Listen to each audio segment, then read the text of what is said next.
Muy buenos días. Hoy nos reunimos en esta mañana para hablar un poco del manejo moderno microquirúrgico de la hemorragia subaracnoidea y específicamente hablar un poco más allá del clipaje de lo que es un aneurisma cerebral. Esos son mis conflictos de interés. Estos son mis padres con mi hermano. Una foto cuando yo era muy chiquitito. Y este es mi hermano mayor, que él es oftalmólogo. Y bueno, yo soy neurocirujano, mi mamá es enfermera, está retirada por supuesto, y mi papá era policía, se retiró hace unos 15 años atrás. Y bueno, esto siempre lo muestro porque es para mostrar básicamente que este es un camino largo, porque estamos hablando hoy día para los residentes, sobre todo por las nuevas generaciones. Las cosas no son de un día para otro, ni las cosas caen del cielo. Y menos las cosas yo las tengo porque las merezco y porque como yo nací, tengo derecho a todo, y como yo soy residente, tengo derecho a operar bien. Eso no es un derecho, eso es algo que uno o nace, hay gente que nace con una habilidad, ¿no? O se hace, producto del esfuerzo. Las cosas no son mágicas. No porque yo ponga en Instagram, ¿no es cierto?, que soy un gran neurocirujano, puede ser automáticamente un gran neurocirujano. Y por eso pongo esta foto que es de una... Nosotros tenemos unos ómnibus o micros, y antiguamente llevaban unos letreros, donde decían, por ejemplo, a qué barrio iba o a qué lugar iba. Esa persona, cuando se modernizó el transporte público en Santiago hace unos años atrás, perdió su trabajo porque ya todo era digital. Entonces esa persona que se llama Zenén Vargas se reinventó y comenzó a hacer letreros con la misma forma que a uno le evocaba, ¿no es cierto?, esto cuando era pequeño. Yo cuando iba a la universidad, por supuesto, iba en ómnibus a la universidad, y uno se recuerda de las micros con estos letreros. Entonces él me hizo este letrero hace unos años atrás, que habla, eso que está arriba es la dirección de mi hospital, José Manuel Infante 553, el Instituto de Neurocirugía Senjo. Y yo partí en cirugía vascular cerebral y base del cráneo hace más de 20 años. De hecho, se cumplió en 20 años el año pasado. Esto lo pongo porque es muy bonito, ¿no es cierto? Y porque es importante darse cuenta, y yo le digo siempre a los residentes que la repetición es el aprendizaje. Las cosas no son de un día para otro. Uno tiene que además aprender de los maestros que a uno le enseñan, respetar la experiencia, pero siempre ser crítico y tratar de uno crear su propio camino, ¿no es cierto?, y realidad, y eso aplicarlo en el futuro, idealmente a tratar de nuevamente repetir el ciclo virtuoso que es enseñar nuevamente. ¿Ya? Yo sé que hay colegas que no enseñan, creen que con eso disminuyen la eventual competencia que pueden tener de gente más joven. Pero siempre recuerdo lo que me dijo mi primer fellow de Perú, el doctor Alberto Treyes, que me dijo que uno jamás tiene que tener miedo a la competencia, uno tiene que tener miedo a la incompetencia. Eso es lo que nosotros tenemos que luchar como médicos. Ojalá que haya un neurocirujano que opere mejor que yo, ojalá que haya un neurocirujano que haga cosas más innovadoras que uno, ojalá que haya un neurocirujano que pueda hacer las cosas mejor. Ese es el pensamiento con que uno tiene que levantarse todos los días. Y no pensar de que cómo puedo yo parar a los más jóvenes, ¿no es cierto?, o a los colegas para yo tratar de ser el mejor empujando a los demás. Eso no está bien, y es una cosa que yo también me gusta decirla. Y yo tuve mucha suerte porque cuando Zenén estaba haciendo mi letrero, que lo tengo aquí, se ve ahí arriba, no sé si lo ven, está ahí atrás, en la pared, colgado. Zenén me lo entrevistaron en el diario El Mercurio, que es el diario más antiguo de Chile, fundado en 1827, me parece, no me acuerdo muy bien. Y estaban haciendo un reportaje porque es una cosa importante lo que él logró con todos estos letreros, y justamente estaba escribiendo el mío cuando le hicieron el reportaje. Fíjese que estaba en la mitad de su elaboración, y Zenén, como es muy humilde, él me llamó para pedirme disculpas por haber salido en el diario, y le dije que no, que me había hecho famoso al estar en ese reportaje. Como yo les comentaba, uno tiene que ser agradecido a los maestros. Yo estuve en el Instituto de Neurocirugía en mi residencia. Estos son los dos neurocirujanos que más me marcaron desde el punto de vista de lo que yo hago hoy en día. El doctor Ruiz al lado izquierdo y el doctor Loaiza al lado derecho. Ellos me metieron en lo que es la neurocirugía vascular, básicamente.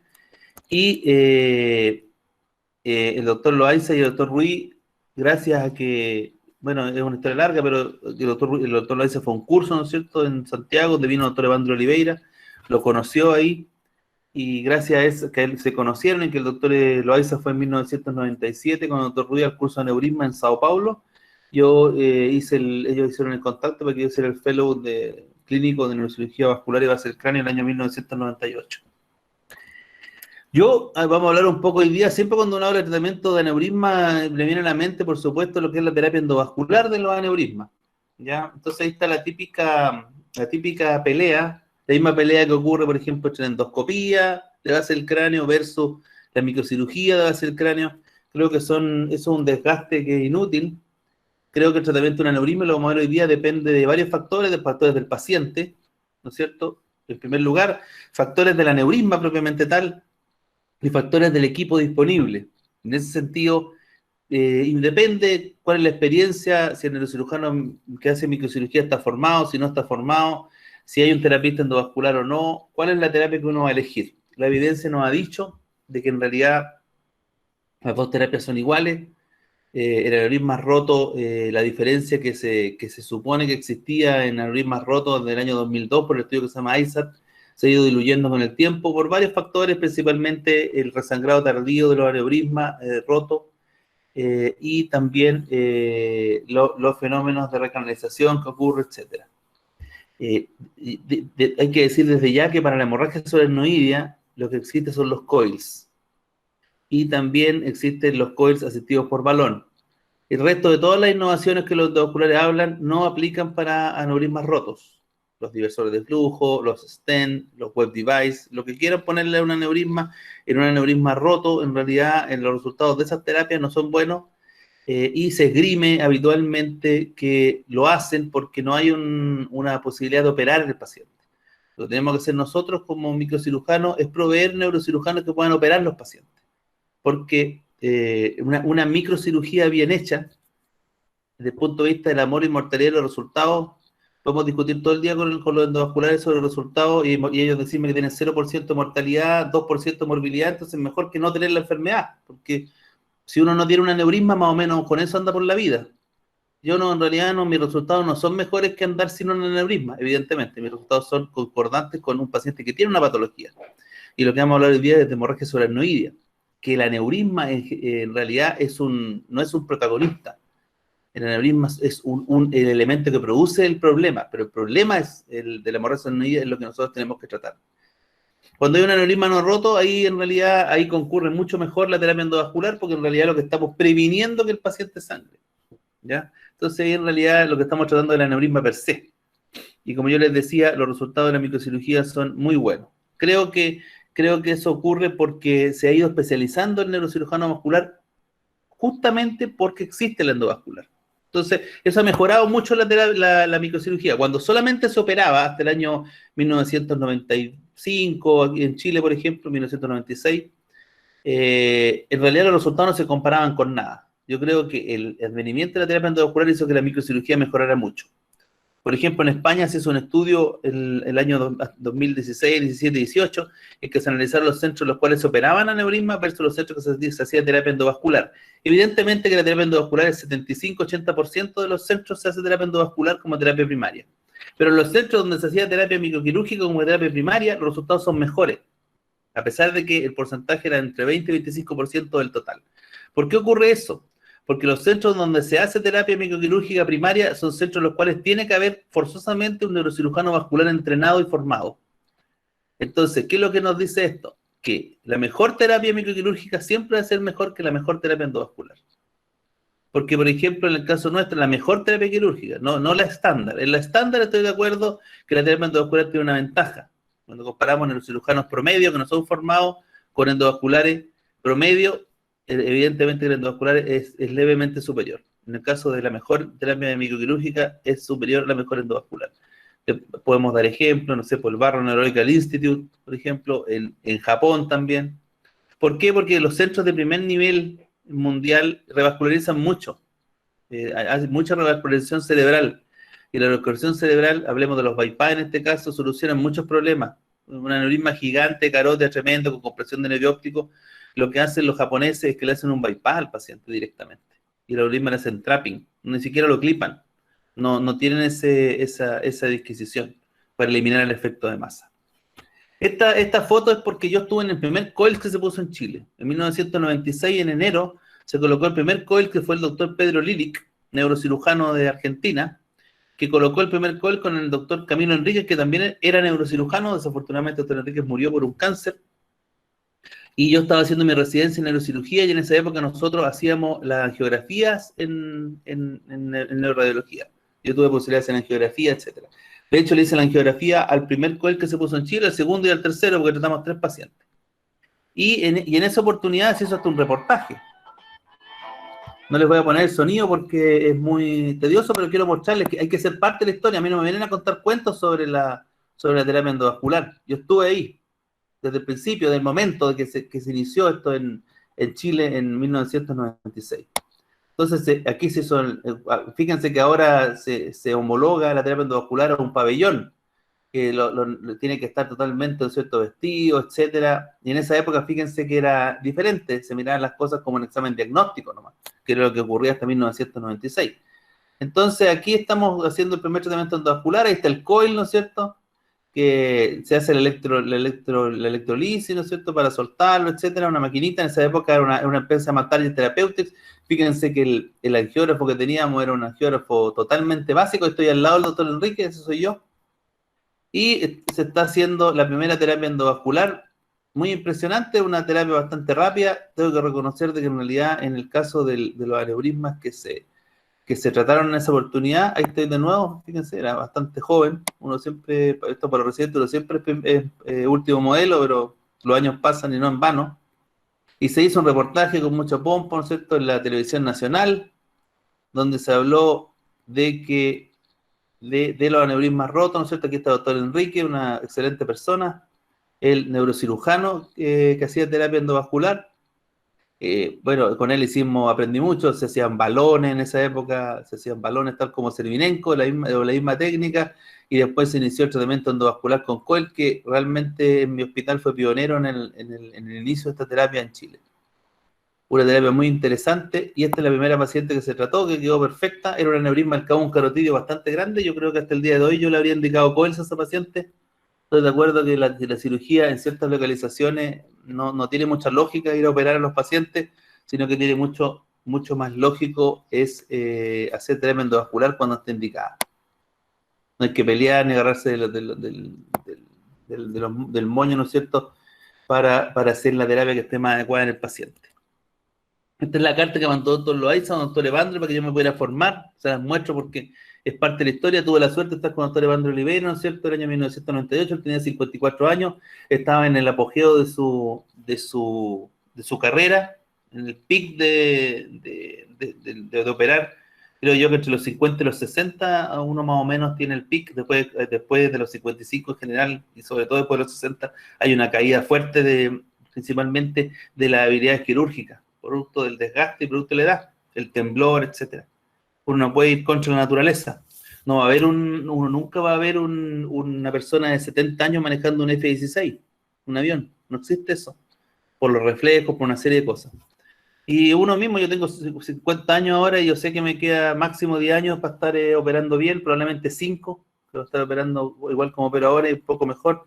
Y después de los 60, evidentemente que uno ya tiene que estar preparado para que haya otro que lo haga mejor que uno, y uno prepararse desde esa época ya para ir asistiendo a los colegas para ayudarlos con la experiencia que uno tiene en su cirugía. Este doctor es de Tedeschi, que es un neurocirujano brillante que estaba en esa época también en el equipo de doctor Evandro, excelente neurocirujano, jefe de un hospital que se llama Campinas ahora, y que me enseñó la parte técnica. El doctor Evandro, que es lo mismo que hago yo, él iba solamente a la porción intradural de la cirugía, el clipaje, la exéresis tumoral, hacer la sutura del bypass, etcétera. El resto de la cirugía la hacía Elder y Wen, que aparte de ser un gran neurocirujano, es un gran neuroanatomista, probablemente el mejor fellow que ha tenido Roton.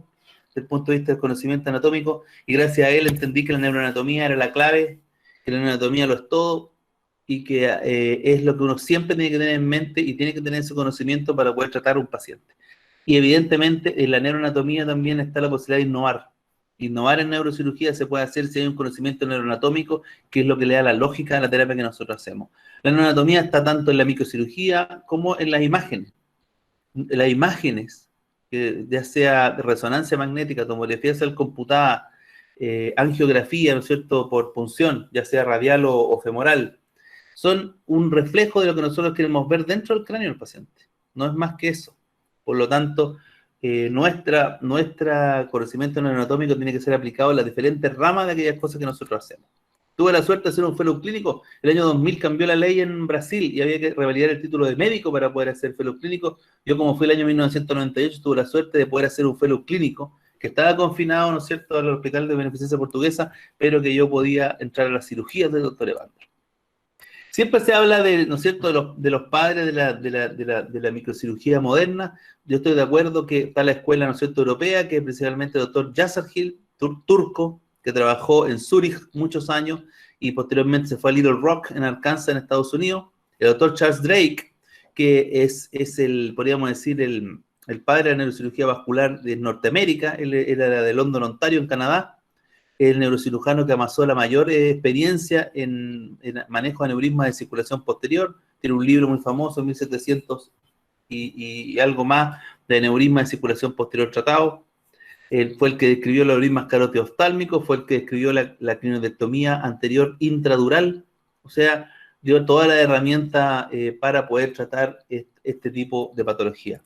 Pero también existe una neurocirugía japonesa que va a la par de la neurocirugía europea y americana. Creo que el doctor Sentaro Ito, que es un doctor que desafortunadamente murió muy joven, a los 44 años de edad, en 1982, producto de un traumatismo encefalocraneano, es una escuela muy importante que existe en Japón. De ahí, en Akita, se llama la ciudad, de ahí salió el doctor Kamiyama, que es muy famoso porque diseñó las tijeras que nosotros usamos en la mayoría de la cirugía. De ahí salió el doctor Rokuya Tanikawa, que es discípulo del doctor Kamiyama.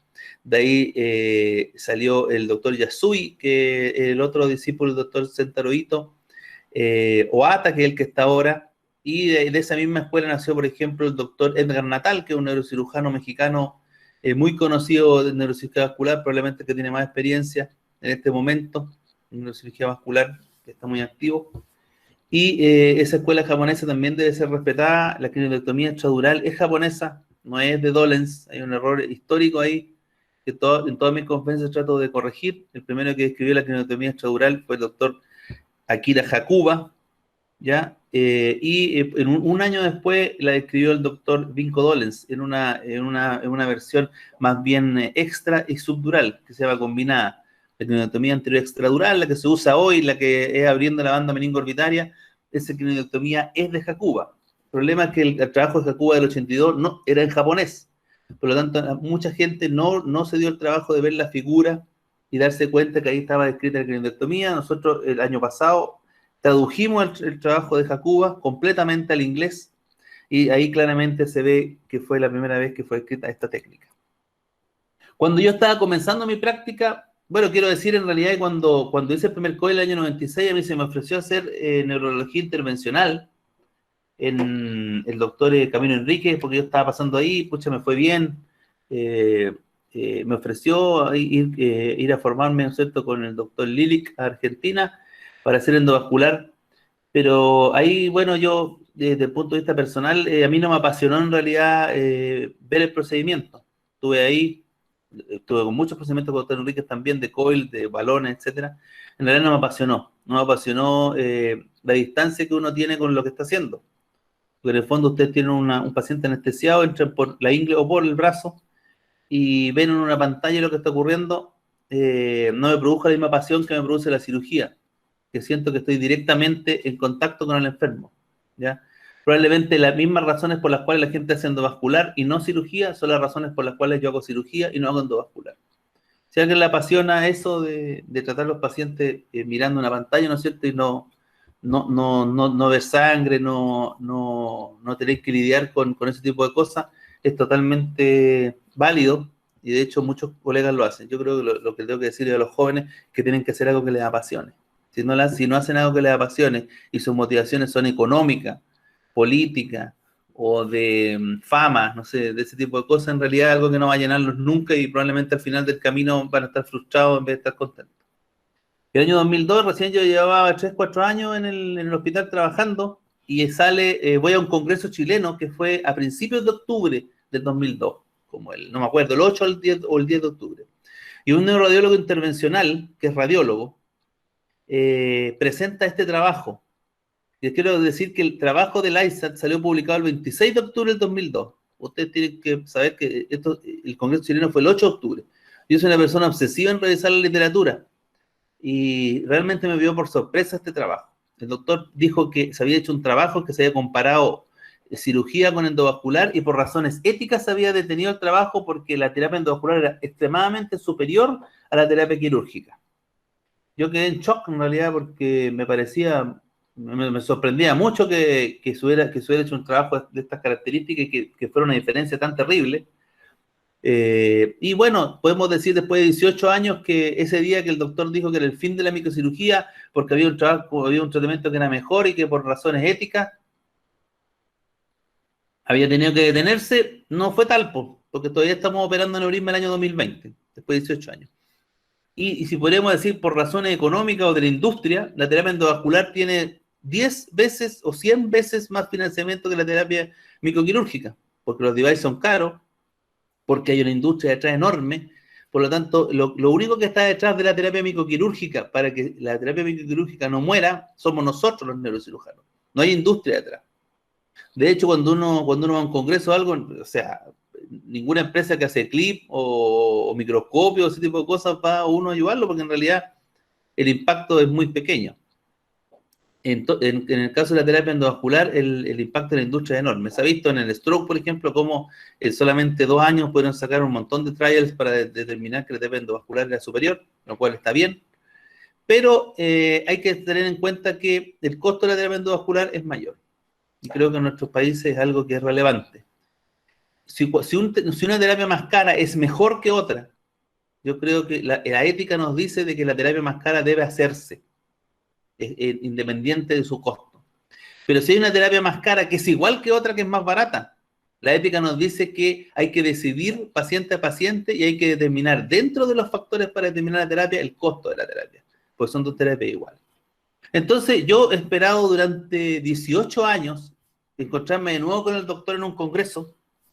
Desafortunadamente para mí no he podido, para poder decirle que él es un mentiroso, que lo que dijo el 8 de octubre del año 2002 era mentira, que el ISAT no demostraba, no fue detenido por razones éticas, para nada, sino que se detuvo porque se llegó al momento en el cual se había determinado los datos, que la diferencia que hay en realidad es una diferencia estadísticamente significativa entre malos y buenos resultados determinados por el ranking, y que la diferencia, viéndolo después, principalmente, y esto no lo digo por los trabajos hechos por otros, sino por los trabajos hechos por los mismos autores, en el seguimiento a largo plazo de los pacientes, se ha determinado que esa diferencia disminuye con el tiempo y finalmente los tratamientos se hacen iguales.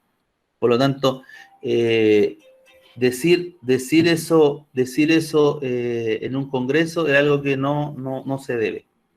Y bueno, en algún momento yo creo que en algún momento vamos a cruzar con el doctor, es que él no participa mucho de congresos, trabaja solamente en el sector privado, así que no he tenido la oportunidad, pero creo que es muy importante cuando uno va a ofrecerle a un paciente un tratamiento, no desacreditar el otro.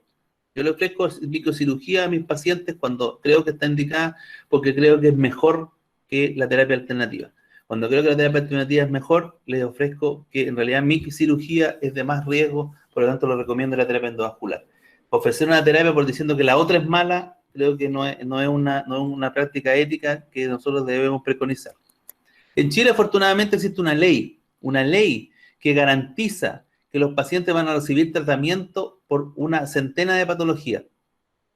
Y entre esas patologías tenemos la hemorragia subaracnoidea. La hemorragia subaracnoidea en Chile se le garantiza tener un tratamiento en 72 horas. Se garantiza una confirmación diagnóstica en 24 y una etiológica en 48.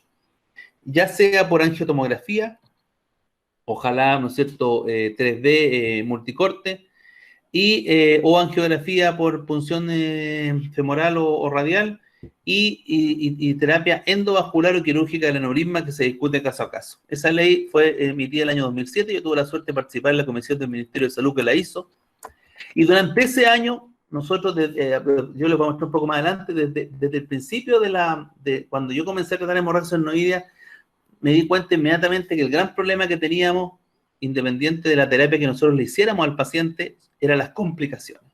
Las complicaciones de la hemorragia adenoidea son las que realmente empeoran el pronóstico. Evidentemente, si un aneurisma se rompe y el paciente se muere, que ocurre en un porcentaje alto de los pacientes, no hay nada que hacer. Estamos hablando de los pacientes que logramos tratar.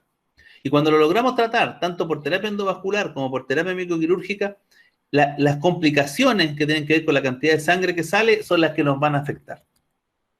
Y en esa búsqueda, el año 2007, aquí tengo incluso la foto del correo, me puse en contacto con un doctor que se llama Rokuya Tanikawa. Nosotros ese año estábamos tratando de publicar la técnica de lavado cisternal de sangre, apertura del iliquis y la lámina terminalis para disminuir la hidrocefalia y el vasoespasmo en la hemorragia solenoidea.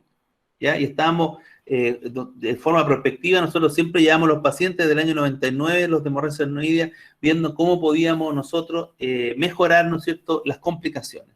Las principales, ¿no es cierto?, el vasoespasmo y la hidrocefalia.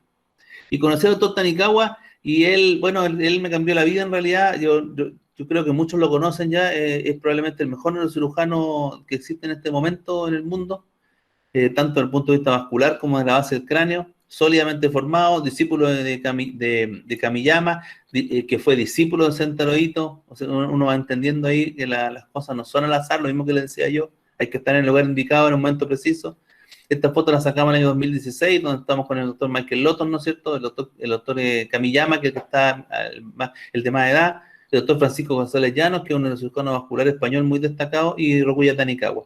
Él, en realidad, yo lo conocí en el 2007 y me mostró, en esa época, me dio un link a una página web en la cual él tenía los videos de las cirugías que él hacía. Una cosa que hoy se conoce, ¿no es cierto?, como que ese web transfer o Dropbox. Rokuya, que además es programador de computación, él ya tenía ese concepto y compartía los archivos conmigo en este caso. Nosotros publicamos este trabajo a fines del año 2007, donde realizamos, ¿no es cierto?, un protocolo en el cual abríamos todas las cisternas de los pacientes, liberábamos la sangre, abríamos la membrana del iliquis, abríamos la lámina terminalis y vimos cuál era el pronóstico. Comparamos un grupo endovascular con un grupo quirúrgico en pacientes con Fischer alto y un buen estado clínico. Era aneurisma de circulación anterior. Y este trabajo, yo no lo voy a comentar ahora, pero les voy a ver que esto fue escrito hace 13 años atrás. Y bueno, cuando nosotros revisamos las guías del stroke sobre manejo de hemorragia adenoidea, publicada en el 2012, que son las más recientes, nuestro trabajo está citado ahí. Es un trabajo que habla principalmente, ¿no es cierto?, de la posibilidad de disminuir la hidrocefalia. ¿Ah? En realidad, eso ya es una cosa que está clara. La hidrocefalia con la afectación de la lámina terminal y más liliquis produce una disminución importante en la necesidad de shunt y de drenaje ventricular externo en la evolución del paciente con hemorragia adenoidea. O sea, primera complicación que ya logramos hacer algo con la microcirugía. Y la historia ha ido evolucionando y sale el estudio BRAT. El estudio BRAT para los residentes es lo siguiente. El ISAT son neurocirujanos promedio con endovasculares promedio, principalmente de Europa, principalmente de Inglaterra. En Inglaterra la mayoría de los pacientes se tratan por vía endovascular. Y el BRAT es hecho en el Barrow Neurological Institute. Ahí se comparó los mejores neurocirujanos vasculares del mundo, entre ellos el Dr. Spetzer, con los mejores endovasculares probablemente muy destacados a nivel mundial. También se compararon entre ellos. Y la conclusión es la siguiente, básicamente, que la terapia endovascular es muy similar a la terapia quirúrgica cuando se comparan neurocirujanos altamente entrenados con endovasculares altamente entrenados para hemorragia adenoidea, donde el tratamiento básico del paciente es el COILS. Y bueno, no les voy a mostrar esto más, pero nuevamente se publicó en 2017 otro análisis sobre aneurismas saculares, Y en la misma época, 10 años después, ¿no es cierto?, de nuestro trabajo, salió el trabajo de los japoneses también, que comparaban endovascular y cirugía. Hay que decir que en Japón los endovasculares son casi totalmente neurocirujanos. No hay radiólogos ni neurólogos, son la mayoría neurocirujanos. Y la mayoría de esos neurocirujanos son híbridos.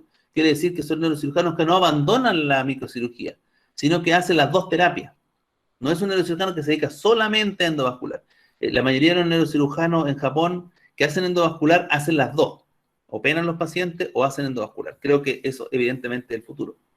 Y esta es la conclusión del J-Aspect, publicado en 2017, ¿no es cierto?, que a pesar del uso incrementado, evidentemente, el uso de coils, el CLIPAC se mantiene como el tratamiento principal para la hemorragia subaracnoidea, ¿ya?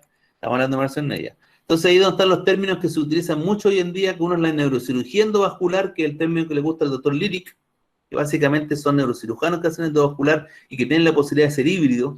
Y tenemos la neuroradiología intervencional, que son otras especialidades que hacen terapia intracerebral de patología vascular, y eso en general tienen que trabajar en equipo con neurocirujanos para poder resolver la parte quirúrgica de la terapia. En 2017 revisamos la ley de la hemorragia adenoidea. ¿Y cuáles fueron las conclusiones? Las conclusiones fueron las que están ahí. Los pacientes con hemorragia adenoidea, el Ministerio sugiere el uso de ecografía Doppler, ¿no es cierto?, para el seguimiento del vasoespasmo. Dice, el paciente con hemorragia adenoidea, el Ministerio sugiere tratamiento endovascular por sobre tratamiento quirúrgico. Entonces uno dice, chuta, pero el doctor Mura, ¿qué es lo que está hablando? Y posteriormente, el hemorragia adenoidea sugiere que sea realizado en centros de alto volumen, ¿ya? Entonces, cuando uno analiza, en el año 2007, la evidencia que había para eso era alta, que había que hacer terapia endovascular en los pacientes que tenían criterio ISAT. El criterio ISAT es aneurisma de circulación anterior en buen estado clínico con poca hemorragia adenoidea. Esos son los pacientes del ISAT. Los pacientes, por ejemplo, si llega un aneurisma roto con una silviano, con una hidrocefalia moderada, no con un hematoma, porque ahí estamos claros que es quirúrgico, con una hidrocefalia moderada, ese paciente es quirúrgico. Ese paciente no es un paciente de ISAT. No está en los criterios, por eso hay que leerse el trabajo. Los criterios de la ISAT son circulación anterior, paciente en buen estatus clínico, ¿no es cierto?, grado 1 y 2 en general, ¿no es cierto?, welfare derecho, grado 1 y 2, y Fischer bajo, porque el paciente con Fischer alto, con hidrocefalia y con hematoma, esos pacientes no son ISAT y habitualmente van a cirugía. Evidentemente, aneurisma de circulación posterior, principalmente top de la basilar, en centros en los cuales no hay neurocirujanos con experiencia, es mejor en la terapia endovascular, que es lo que nosotros pusimos en la ley. Pero lo que pasa en 2017, en 2017 la evidencia es baja, y les voy a explicar. ¿Qué es lo que ocurre? Vemos la primera frase, ¿no es cierto? Dice, no, hay que hacer endovascular. Evidencia baja y condicional. ¿Qué significa? Condicional significa que tanto puede ser a favor como en contra. O sea, no es algo que uno pueda decir con una fuerza estadística. Puede ser que esté bien como puede ser que esté mal. Y cuando la evidencia es baja, el estimador es limitado, el verdadero efecto podría ser muy diferente. Es decir, que lo que hay que hacer y lo que dijimos nosotros como panel de expertos es lo siguiente, que eso es lo que realmente se recomienda. La decisión de tratamiento debiese ser tomada junto a un equipo multidisciplinario que incluya neurólogo, neurocirujano y neuroendovascular. La decisión final debe considerar factores del paciente, del aneurisma y del equipo de salud disponible. O sea, si hay un neurocirujano entrenado que pueda hacer una penetración de la lámina terminal y abrir la membrana del ilíaco en un paciente con una hidrocefalia moderada, aunque el paciente pueda hacerse terapia endovascular, tiene que primar la terapia microquirúrgica porque se evita el uso de un drenaje ventricular externo. El drenaje ventricular externo tiene un riesgo mínimo, por lo muy bajo, de 5-7% de infección, porque la mayor causa de infección en drenaje ventricular externo es la hemorragia adenoidea. Por lo tanto, si nosotros podemos evitar el uso de drenajes ventriculares externos, por ejemplo, en la etapa aguda, es mucho mejor utilizar terapia microquirúrgica. Cuando hay una hidrocefalia, no se recomienda el uso de catéter espinal. Nosotros cuando tenemos pacientes con Fischer 1 y 2, un aneurisma comunicante posterior, si el paciente es mayor de 40 años, en general va a terapia endovascular, y nosotros lo asociamos al uso de catéter espinal, porque no hay hipertensión de craneana. Cuando el paciente con hipertensión de craneana, evidentemente, hay que derivar el líquido, y nosotros hacemos una derivación interna con la cirugía. Si el paciente va endovascular, debe hacerse una derivación externa con el riesgo de infección. Por eso que es importante cuando uno lee los papers, cuando uno lee las recomendaciones, leer bien qué recomendación y por qué se hace. Esta es la recomendación en Chile y nosotros todos los días tengo que discutir con los endovasculares que dicen, no, pues es que hay que hacer primero terapia endovascular. Yo digo, sí, pero No es la misma fuerza que teníamos en 2007. Aquí tenemos que discutir el caso. Yo creo que este paciente tiene una hidrocefalia y debe operarse. Y ahí, bueno, normalmente zanja el tema, hay un jefe técnico en el hospital que dice, no, este paciente se opera o va endovascular. Y bueno, no podíamos estar tan mal porque el año 2017, 10 años después, el doctor Michael Lotto sacó un trabajo idéntico al nuestro, con el mismo protocolo, y que determina que hay menor nivel de chance, ¿no es cierto?, de lo que es tanto externo como definitivo en pacientes que se puede hacer la fenestración de la lámina terminal y la apertura de Marley Liquid en tándem, que es lo mismo idéntico a lo que hacemos nosotros. Desafortunadamente en el paper de Michael Lotto en 2017 no nos citaron, cosa que ocurre con tanta frecuencia en los trabajos que nosotros hacemos en Latinoamérica. No sé por qué no nos citan si estamos en PubMed. Yo hablé con él y me dijo que se le había pasado. Es un trabajo que es idéntico. Hacemos las mismas consideraciones después de 10 años. Afortunadamente podemos ver de que la evolución de la microcirugía ha ido hacia ese lado. Después sale finalmente el estudio BRAT, que es el estudio que salió el año pasado, que demuestra después de 10 años que evidentemente que la cirugía y la endovascular son iguales, no hay diferencia significativa ni por localización, ni por tipo de aneurisma. Ya en el estudio BRAT, el ISAT ha sacado una serie de estudios posteriores al trabajo inicial, principalmente, ¿no es cierto?, que los pacientes menores de 40 años, debido a los resangrados que se producen después del primero y segundo año, la cirugía es superior. Existe una nueva estrategia de los endovasculares, que es que el paciente se trata en la etapa aguda, cuando está roto. Cuando pasa la etapa aguda, unos meses después, cambian el tratamiento, cuando quedan remanentes se recanaliza, le colocan un diversor de flujo, habitualmente, un stent o un tratamiento stent más coils. Quiero decir en realidad que en el caso es importante saber de que los retratamientos, y eso también lo vamos a mostrar en un paper, acarrean un riesgo de morbimortalidad mucho más alto en el caso del tratamiento inicial simple con coils. El tratamiento inicial simple con coil, que también está estudiado recientemente, tiene una morbimortalidad que no es cero, que no es 0 ni 2%, es mucho mayor. Y cuando se usan diversores u otro tipo de tratamiento, es incluso mayor. Entonces nosotros, como salieron todos estos artículos nuevos, nos quisimos quedarnos atrás y mandamos una carta que fue publicada en World Neurosurgery sobre que nosotros estos conceptos de la fenestración de la lámina, de la disminución del vasoespasmo, de la disminución del uso de válvulas comparado, por ejemplo, con la terapia endovascular, somos el único trabajo que compara la terapia endovascular. Nuestro trabajo fue hecho en conjunto con un endovascular. Es importante eso porque en el fondo aquí no se trata de que vamos a pelear con ellos, sino que se trata de que tenemos que ofrecer el mejor tratamiento para el paciente. El foco es el enfermo, el foco no es la terapia. El problema que tenemos nosotros como médicos, no como neurocirujanos, sino como médicos, que el foco está en la terapia, no en el paciente. No, es que la terapia aquí es importante, vamos a hacerle coil, vamos a hacerle clipaje, vamos a hacerle microcirugía, vamos a hacer endoscopía. No, el foco debe estar en el paciente, ofrecerle aquello que produzca menor mortalidad, menor costo, que tenga más acceso. Eso es lo que nosotros tenemos que hacer. Bueno, esta carta fue publicada, que hablamos de esos conceptos. Y es muy interesante que mandan en una carta al editor de Jean Raymond, que es un endovascular de Canadá, muy preocupado y muy ácida carta contra el BRAT. Y yo me recordé inmediatamente lo que ocurrió cuando salió el ISAT. Cuando salió el ISAT salieron 20 editoriales de neurocirujanos atacando el ISAT, como loco, que era un estudio pésimo, que aquí, que acá. No era un estudio pésimo, ni un estudio excelente, es un estudio que muestra que la microcirugía debe mejorar y muestra también que lo que tenemos por terapia endovascular es una terapia que era emergente y que era buena. No era lo que dijo el radiólogo en el Congreso, pero es una terapia buena, una terapia complementaria y una terapia que por su facilidad, por su corta curva de aprendizaje, hace que en muchos centros sea mucho más fácil formar un endovascular que un neurocirujano. Desafortunadamente, cuando hablamos de hemorragia adenoidea, tenemos que lidiar con las complicaciones. Y ahí es donde nos salimos. Cuando es discusión de aneurisma es más fácil la discusión para el endovascular, porque ahí en realidad el foco es el aneurisma, como yo les digo. Pero en hemorragia adenoidea lo que tenemos que estar preocupados nosotros es el manejo de las complicaciones.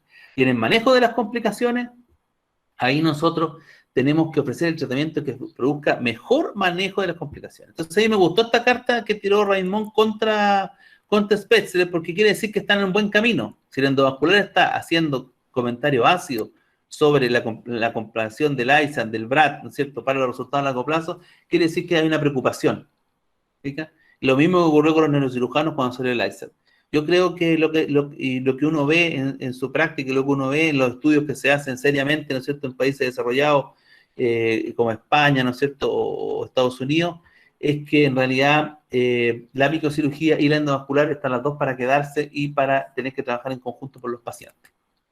Este es un estudio muy interesante que se llama ARETA, que se llama Recanalización After Endovascular Treatment of Intracranial Aneurysms. Este es un estudio francés que demuestra, es un estudio multicéntrico de muchos pacientes, que demuestra qué pasa con los aneurismas tratados por técnica simple. La técnica simple es la que tiene menor mortalidad. Y lo que se determinó, ¿no es cierto?, es que lo que uno tiene de sangrado en aneurismas no rotos, 0 después de un año, y resangrado de aneurismas rotos, 1%, 1% resangrado. O sea, si yo operara 100 aneurismas y me sangrara 1, sería un escándalo. Cuando resangra un paciente con un aneurisma operado, un escándalo, como que es una cosa inaceptable. Y ustedes fíjense que el 1% de los endovasculares resangra. Estamos hablando de un estudio multicéntrico de Francia, que es uno de los países donde la terapia endovascular tiene mayor, podríamos decir, tradición, y donde se hace más terapia endovascular en el mundo porcentualmente. Y en este también estudio, muy interesante porque el coil o el coil asistido por balón, que es el que se usa en los aneurismas rotos, fíjense la cantidad de eventos tromboembólicos que hay en aneurismas y roturas, ¿no es cierto?, aneurismas rotos y no rotos. ¿Y qué pasa con la rotura intraoperatoria? Que tienen un muy mal pronóstico cuando se rompe intraoperatoriamente un aneurisma desde el punto de vista endovascular. Eso ocurre en aneurismas rotos. En aneurismas rotos nuestros, en cirugía en general, a menos que la rotura ocurra en forma muy precoz, antes de llegar a un aneurisma, en realidad es parte de la cirugía. Muchas veces uno incluso revienta el aneurisma para poder cliparlo. Entonces, es muy importante tener conciencia de que no es solamente la terapia endovascular las complicaciones a largo plazo, sino que también están las complicaciones a corto plazo, porque estamos hablando de aneurismas rotos, en los cuales cuando uno está poniendo el coil, se puede romper el aneurisma, puede haber una rotura intraoperatoria, puede haber un evento tromboembólico, etc. Y este trabajo me gustó mucho porque es un trabajo serio, francés, de muchos centros y de un gran volumen, de un enorme volumen, prospectivo. Nosotros, acaba de ser publicado en la misma tónica de que hay que trabajar, de que hay que innovar y de que hay que formar gente joven. Este trabajo se lo publicó el 22 de septiembre de 2020, hace una semana exactamente, que es un trabajo que hicieron cuatro fellows míos que trabajan en hospitales de alto volumen en Chile, que no son los hospitales míos, sino que son en provincia, fuera de la capital.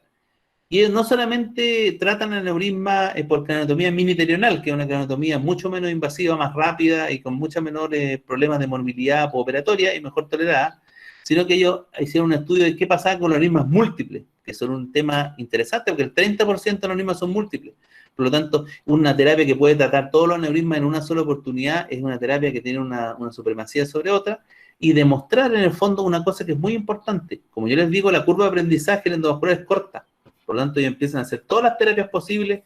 Por decirle, un neurocirujano para poder hacer un bypass tiene que estar como 5 años en neurocirujano vascular, por lo menos.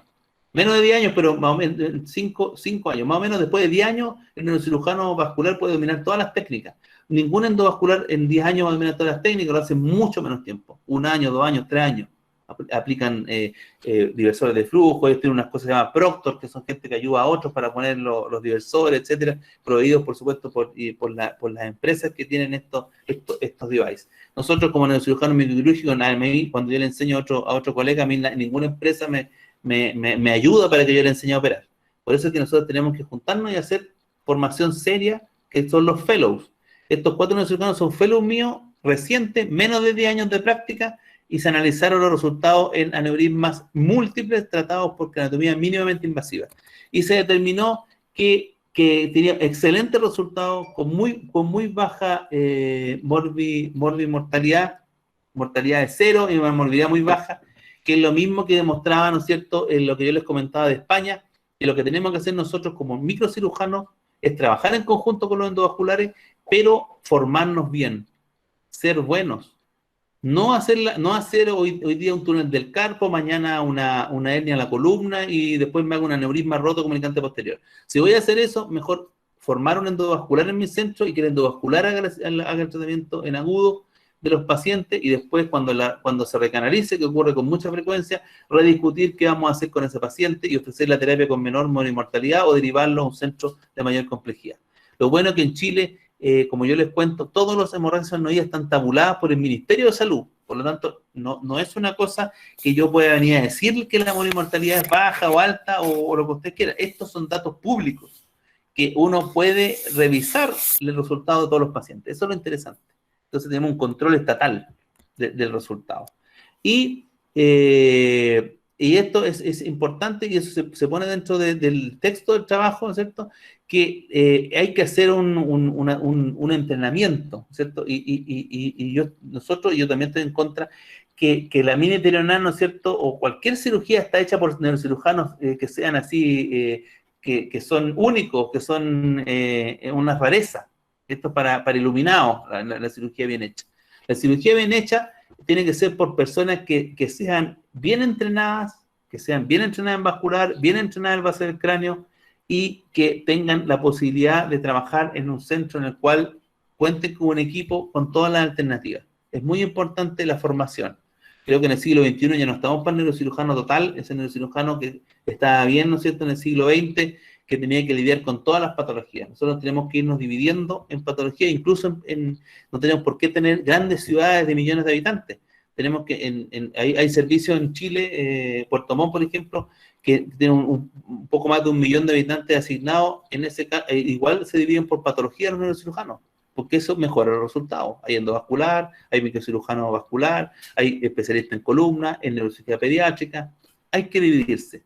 Yo creo que es lo mismo que ocurre en todas las especialidades. Y este trabajo me gustó mucho porque es el primer trabajo que discípulos míos hacen demostrando que sirvió que yo les enseñara. Es una cosa que uno en general no tiene ese feedback de saber en realidad que sabe que yo le enseñé a estos doctores y estos doctores lo hacen bien, son capaces de hacer una cirugía mínimamente invasiva y con buenos resultados. Eso es muy importante. Es uno de los mensajes que tienen que dar hoy para los residentes. Tienen que formarse, tienen que buscar gente que les enseñe. Entonces, después de 18 años que salió el ISAT con bombo y platillo, ¿no es cierto?, el 26 de octubre de 2002, la HCA, la microcirugía está aquí para quedarse y hay que trabajar con neurocirugía endovascular o neurología intervencional. Nadie tiene la respuesta después de 18 años. Creo que nadie la va a tener después de 30. Lo más probable es que aparezca un tratamiento que deje a los dos terapias fuera de combate. Va a ser algo que va a determinar cómo evitar que los aneurismas se rompan y se va a acabar tanto en la endovascular como en la microcirugía. Y lo otro importante es que siempre uno tiene que respetar la experiencia, pero la experiencia ¿de qué manera? La experiencia debe ser registrada y tabulada. Esta es mi experiencia hasta el año 2018, no faltan los dos últimos años, este año y el año pasado. Más o menos estoy tratando de llegar a los 1.500 pacientes de aneurisma y 1.300, ¿no es cierto?, aneurismas que yo he clipado, porque es importante el N que uno tenga para poder basar la opinión que uno va a dar. Y eso tiene que ver mucho con la mortalidad. Fíjense que yo tengo una quirúrgica directa, en que yo le he provocado un daño al paciente, tengo un 8%, no tengo un 2%. Yo tengo un 8% de pacientes que le provocaron una mortalidad. Para mí, ranking 2 es morbilidad, ranking 0 y 1 está bien. En el ISAT, por ejemplo, de 3 a 6 es morbilidad nomás. Y de 3 a 6 es muy poco, porque en 3 un paciente que ya no está tan bien. El paciente tiene que ir 0-1, tiene que ser el paciente que está bien. El paciente 2 ya no está tan bien. Y por eso yo lo pongo en mi estadística. Y yo directamente he tenido un 1.2% de mortalidad producida por mi cirugía. El paciente entró a la cirugía vivo, salió de la cirugía ya sea con un infarto arterial, un infarto venoso, y que son las principales causas, ¿cierto?, y que eso determina que después hay una mortalidad. Uno tiene que no existe en una patología que no es benigna como los aneurismas rotos, uno no puede pretender de que va a tener una mortalidad de 2% o otro tipo de cosas. Este es mi equipo en el Instituto de Cirugía.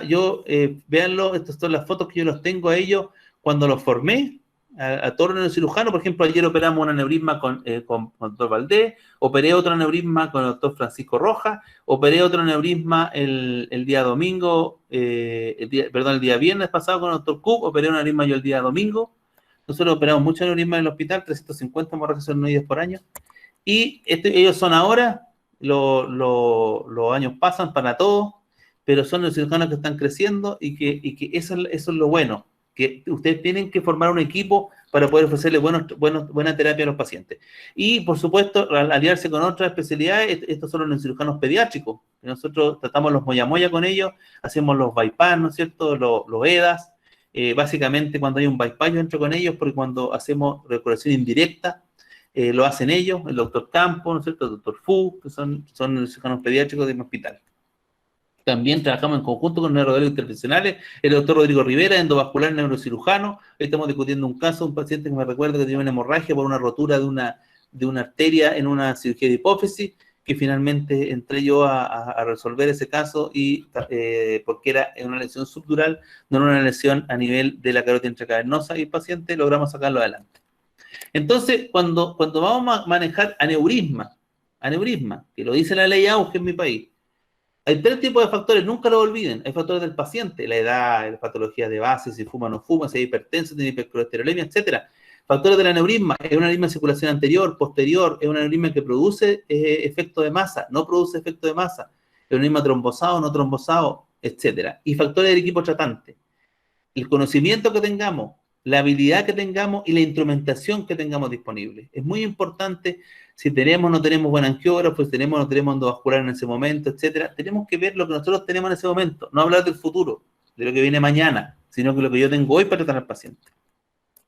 Y en la hemorragia arnoidea tenemos que hablar, ¿no es cierto?, de las complicaciones. Yo le puse un asterisco a aquellas que manejan el endovascular, el resangrado y el vasoespasmo. El resangrado lo maneja previniéndolo con el tratamiento de Coels, y el vasoespasmo es terapéutico, porque se trata cuando el vasoespasmo está presente.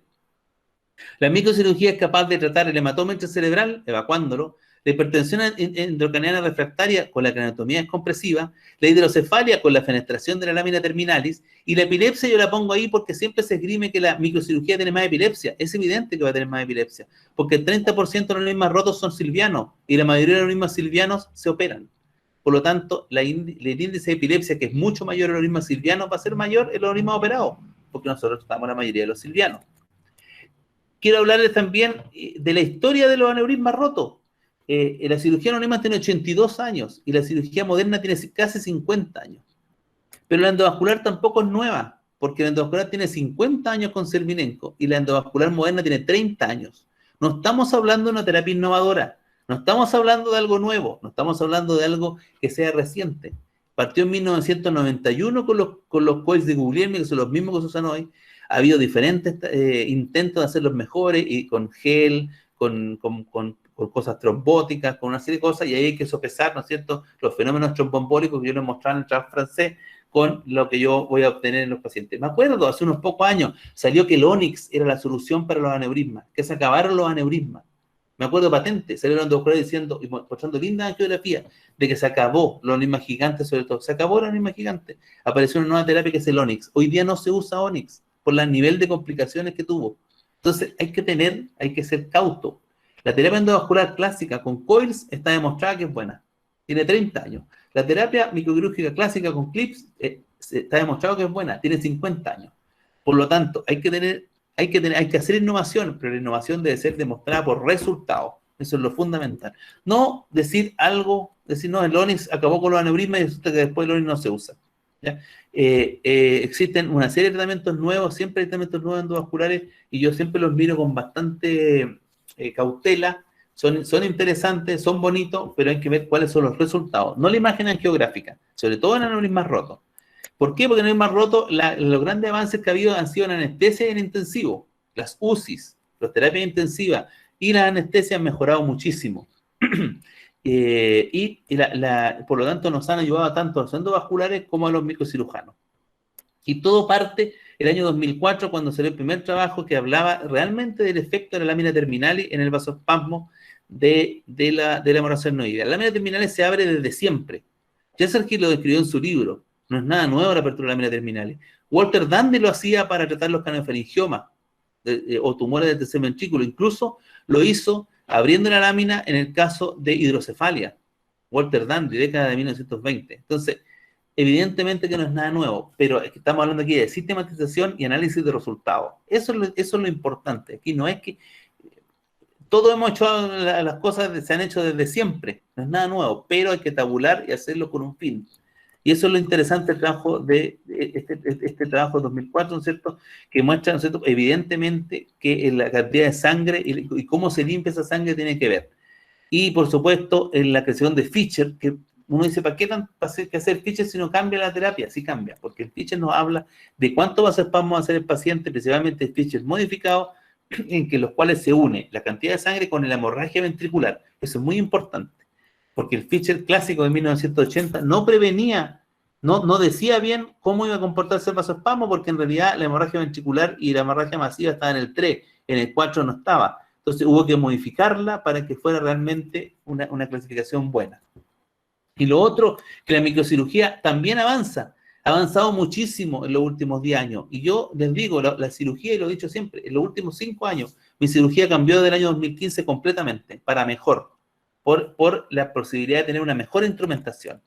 La indocianina intraoperatoria es el gran avance en microcirugía vascular que ha ocurrido en el último tiempo. El año 2006 se empezó a usar, el año 2010 ya se hizo, 2009, 2010 se hizo más masiva, y este año va a salir la indocianina en 3D.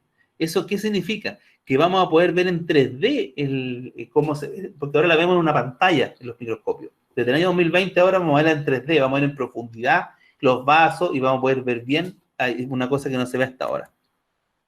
Esto es para mostrarles un caso en que hay una cosa que es muy importante de vista conceptual. Una cosa es lo que yo veo con los ojos como cirujano. Yo estoy viendo que aquí quedaron bien clipados los dos anillos paracrinoideos, el izquierdo y el derecho, pero hay una cosa que yo no puedo ver, que es la irrigación del aparato óptico. La indocianina me permite ver la irrigación del aparato óptico. No hay ningún otro instrumento que me permita ver cómo está la irrigación del aparato óptico del paciente que acabo de operar. Ni el neurocirujano con 50.000 aneurismas operados va a poder decirme si está o no irrigado el nervio óptico. Eso nos ayuda, por ejemplo, este tipo de tecnología. O medir el flujo de las arterias con el flujómetro de Charvel. Desafortunadamente es muy caro, pero nos permite ver el flujo preciso que tiene una arteria, que es más valioso que eso. Y lo otro, el desarrollo de los clips, uno dice, no, que se desarrollan muchos devices endovasculares. Nosotros estamos desarrollando nuevos modelos de clips y nuevos clips todos los años. Cuesta mucho porque se demora años en superar toda la burocracia que tiene que hacer uno desde el punto de vista de papeles. Pero se han desarrollado nuevos clips, tanto de Yazargil, de Esculap, como estos T-Bar modificados para aneurismas sésiles, como los clips de Peter Lassie, que son los clips de más bajo perfil. Nuevos clips mini para aneurisma y para remanentes. Nuevos aplicadores que permiten hacer cirugías tanto endoscópicas como de mínima invasión. Por ejemplo, en el caso de los clips de Sugita, yo tuve la oportunidad de desarrollar aplicadores para cirugía tanto transnasal como para cirugía por keyhole, que son los single shaft appliers, que permiten una cirugía que es en realidad puede hacerlo uno en una cirugía muy pequeña. Fíjense, este anillo paracrinoideo operado por una cirugía mínimamente invasiva y uno puede apoyarse en el cerebro porque hay un tubo, a diferencia de los aplicadores normales, en los cuales ustedes pueden cizallar el cerebro y dejar tomado el cerebro por la forma que tienen. Este aplicador es un tubo que rota, por lo tanto ustedes pueden apoyarse en la estructura anatómica sin producir ningún problema. Este es un aplicador de última generación que nos permite hacer cirugía menos invasiva. Tenemos diferentes aplicadores, como yo les comentaba, e incluso, bueno, para cirugía bypass también hay otros pequeños devices. Nuevos clips específicos para aneurismas gigantes para lograr mejor descompresión y mejor reconstrucción de carótida. Y lo más importante es este concepto que lamentablemente me ha costado tanto poder meterlo fuera de Japón, que es el concepto de irrigación, succión del mismo cirujano en la cirugía. Este es un super bypass, sistema de succión y irrigación, que permite que ustedes como cirujanos irriguen y aspiren. Y este año han salido finalmente los clips D, que son los clips, unos clips que son verdaderamente buenos, que son unos clips de muy bajo perfil, y yo les voy a mostrar un pequeño video aquí de estos clips, que también he ayudado en su desarrollo, que la gracia que tienen es que son de bajísimo perfil, nos permiten hacer cirugías por espacios muy pequeños. Por decir, en situación posterior, el mayor problema es que uno se tapa la visión en tratar de poner clips. En este caso no ocurre eso. Los clips pueden rotar sobre su eje, además el aplicador puede rotar, por lo tanto con un solo clip recto ustedes tienen 360 grados de posibilidad de rotar, por lo tanto tienen infinitas posiciones para un clip. Por lo tanto, ya no van a necesitar 20 clips diferentes para poder tratar un aneurisma, sino que con un clip van a tener infinitas posiciones. Esto es un gran avance. Y nosotros no nos detenemos ahí, sino que no solamente con esta mínima invasión, con estos nuevos clips, que les voy a mostrar un video aquí, cuál es la gracia que tienen, que son clips, a pesar de ser de mínima invasión, esta es una cranotomía mini terional para un aneurisma silviano, yo hago apertura lineal de la dura madre, aquí está el aneurisma ateromatoso calcificado, y ustedes pueden ver aquí, sin problema, que este clip es mucho más fuerte que un clip habitual. Uno pensaría que un clip de bajo perfil no es tan fuerte, es mucho más fuerte porque el coil, bueno, el resorte que hace presión en el aneurisma, está mucho más cerca de las patas. Por lo tanto, estos clips son extremadamente fuertes para cerrar. In vitro están las mismas presiones que cualquier otro tipo de clip. Pero fíjense lo bajo perfil que es, cómo es de fácil sacar el clip incluso cuando está en una posición extraña puesto el clip transitorio por la posibilidad de rotar, y cómo este clip controla un aneurisma totalmente ateromatoso, ahí lo estamos coagulando, y posteriormente tenía un pequeño remanente por detrás que utilicé este nuevo clip mini fenestrado que se los mostré, que es especial para remanentes, y ustedes pueden ver cómo el aneurisma quedó bien excluido de la circulación con una reconstrucción adecuada de la circulación silviana y una cirugía mínimamente invasiva. Este es no roto, por supuesto. Pero, como yo les demostré también en el trabajo de mis fellows, en los aneurismas rotos también se puede hacer este tipo de craniotomía, que nosotros lo hacemos, de hecho, en forma habitual. ¿Ya? Esto lo vamos a adelantar. Y eso no nos hemos detenido ahí, sino que estamos en desarrollo también de lo que es el clip radiolúcido. Es un clip hecho por material radiolúcido que nos va a permitir que los pacientes no van a necesitar nunca más irradiarse para controlarse después de un aneurisma tratado. No van a necesitar tomografía en control a largo plazo para poder ver si el aneurisma está excluido o no, porque el clip va a ser radiolúcido. Por lo tanto, con una resonancia nuclear magnética y un TOF va a ser suficiente para controlar a estos pacientes, lo cual disminuye, por supuesto, cualquier tipo de morbilidad derivada de la radiación de los pacientes, que es un tema que no se ha hincado bastante el diente, pero que últimamente se está utilizando como un criterio también por la gran irradiación que requieren los pacientes cuando tienen que hacerse terapia que requieren el uso de radiación ionizante. Hay clips especiales para diferentes situaciones, clips que desarrollan presiones mayores, por ejemplo, 250 gramos, los clips en general, los más grandes desarrollan 180, hay clips que se llaman paddle que desarrollan 180 gramos, especialmente diseñados para aneurismas más complicados. Hay gente que tiene mucha fe en los bypass para aneurismas rotos, así como en device para terapia endovascular de aneurismas rotos.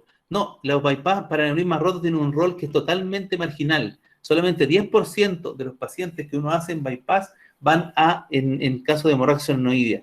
Lo que hay que hacer en hemorragia senoidea en general es tratar de resolver el aneurisma roto como sea y sacar al paciente de esa etapa aguda. A veces también sí hay que hacerlo. Por ejemplo, este gran hematoma que tenía indicación quirúrgica por el hematoma tenía este aneurisma silviano, que nosotros aquí hacemos primero un clip piloto para poder excluir el aneurisma. Yo me voy a adelantar porque no nos queda mucho tiempo, yo creo que unos 10 minutos más, no máximo. Y ustedes pueden ver aquí, este paciente es un aneurisma totalmente calcificado, excluimos el mamelón, estamos tratando de disecar el cuello, desafortunadamente el cuello es totalmente ateromatoso, y en ese afán de tratar de disecar el cuello de este aneurisma, ustedes van a ver que lo que ocurre aquí es que se rompe el axila del aneurisma, lo cual es una pesadilla. Esta es la rama frontal de la silviana. En esta paciente se había producido estaba trombosada la rama temporal precoz de la silviana, producto de que llegaba el hematoma intracerebral. Entonces yo había estado tratando de destapar esa arteria durante toda la cirugía, no había podido, y yo había quedado muy triste porque la rama temporal no se había recanalizado, la rama temporal precoz. Entonces, cuando me di cuenta que la rama frontal era imposible de reconstruir, se me ocurrió hacerle un bypass entre la rama temporal precoz y la rama frontal, revascularizando ese ramo que se había perdido. Y afortunadamente pudimos hacer un buen bypass entre la rama temporal precoz y la rama frontal. Posteriormente traté de reconstruir entre el tronco silviano y la rama temporal propiamente tal, pero fíjense que es imposible, que el aneurisma es cálcico en el cuello. Tendría que haber dejado un remanente muy grande. Entonces, preferí en ese caso hacer una exéresis completa del aneurisma y suturar la rama temporal de la silviana con el tronco M1 de la silviana. Lo cual, afortunadamente, utilizando técnicas de boca de pescado, se puede obtener una buena anastomosis y logramos, por supuesto, hacer una reconstrucción de los dos ramos. Aquí ustedes pueden ver, aquí la reconstrucción de la angiotac operatoria, tronco silviano, rama temporal precoz, ramo frontal. Y aquí está la indocianina intraoperatoria. O sea, la reoperación sirve, pero son casos extremos, son casos tremendos. Y en circulación posterior también, por ejemplo, estos aneurismas disecantes que nos tocan con cierta frecuencia, que no hay manera de reconstruirlo por toda esta tremenda disección de la pica, que uno lo que hace tiene que resecar en la porción enferma, en este caso le hice una sutura término-terminal y le resequé el aneurisma disecante. En este otro caso también con hemorragia adenoidea severa, que tenía este aneurisma disecante roto de la pica que nosotros vemos aquí, que está entre los pares. Fíjense que está la vertebral, el nacimiento de la pica totalmente patológica. Hay que utilizar técnicas de recuperación cerebral. En este caso es un bypass pica-pica, side-to-side, en que reconstruimos la pica, una pica con la otra. En la angiotomografía postoperatoria se puede ver las dos picas llenando de la derecha y la exclusión completa del aneurisma. Son casos complejos, no es para hacerlo en todo. Entonces, la instrumentación es fundamental. El concepto de succión y irrigación nos permite lavar la sangre de los pacientes. Y además, una cosa que yo ya le he dicho antes, es la tijera de Kamiyama. La tijera de Kamiyama es una maravilla, yo se la recomiendo. La forma de semiluna que tiene les permite una cirugía mucho más segura, ya que funciona como tijera y disector. Y desde el año pasado tenemos este nuevo sistema de succión y irrigación. Por supuesto, los japoneses tienen un robot tirándole el suero, ¿no es cierto?, al sistema. Y nosotros en Chile, lo pongo aquí, el doctor Mura, tenemos la típica bolsita nomás, me imagino que en Colombia será igual, que lo usamos, tratamos de usar ingenio para tratar de superar nuestras limitaciones en la instrumentación. Pero hay que innovar. Yo se los mostré en el trabajo de mi fellow. Está la craneotomía miniterional, descrita por Natal primero y por Figuereo después, ¿no es cierto? Nosotros hemos hecho extradural. ¿Para qué? Para demostrar que también podemos hacer accesos mínimamente invasivos, por ejemplo, en aneurismas paracrinoideos. Esta foto me la saqué con Natal y con Figueiredo en Cancún, en 2016. ¿Por qué? Porque podemos ofrecerle al paciente, por ejemplo, este aneurisma es un paracrinoideo roto, estamos hablando de hemorragia adenoidea, uno dice, chuta, paracrinoideo roto, vamos a hacerle tratamiento endovascular. No es necesario. En este caso, por ejemplo, es un aneurisma paracrinoideo, es una craneotomía miniterional. ¿Y cuáles son los principios que uno tiene que seguir en un aneurisma paracrinoideo roto? No mover el lóbulo frontal. Tú dices, pero ¿cómo en una craneotomía chica no vas a mover el lóbulo frontal? No lo vas a mover porque en realidad lo que necesitas tú es sacar la crinoide para exponer el cuello. Se hace una exposición cervical mínima para poder colocar un clamp, se retira la crinoide anterior. Después de eso, de retirar la crinoide anterior, uno hace una apertura lineal de la dura sin mover el frontal. Uno al abrir la vaina del nervio óptico, lo primero que se va a encontrar es la axila proximal del aneurisma, inmediatamente, sin mover el saco. No necesita mover el saco. He operado muchos aneurismas rotos paracrinoideos.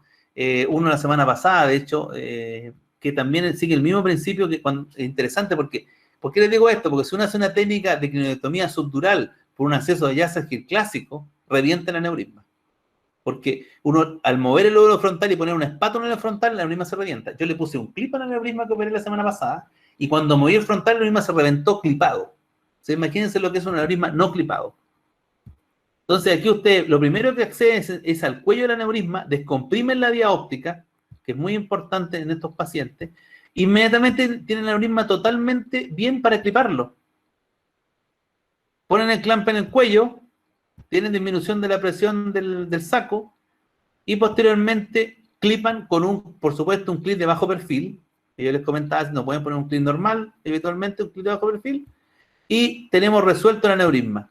Después le colocamos un segundo clip, el aneurisma ya está resuelto, ponemos un segundo clip de seguridad, ahí ya tenemos el aneurisma totalmente resuelto, tenemos resuelto el resangrado del paciente.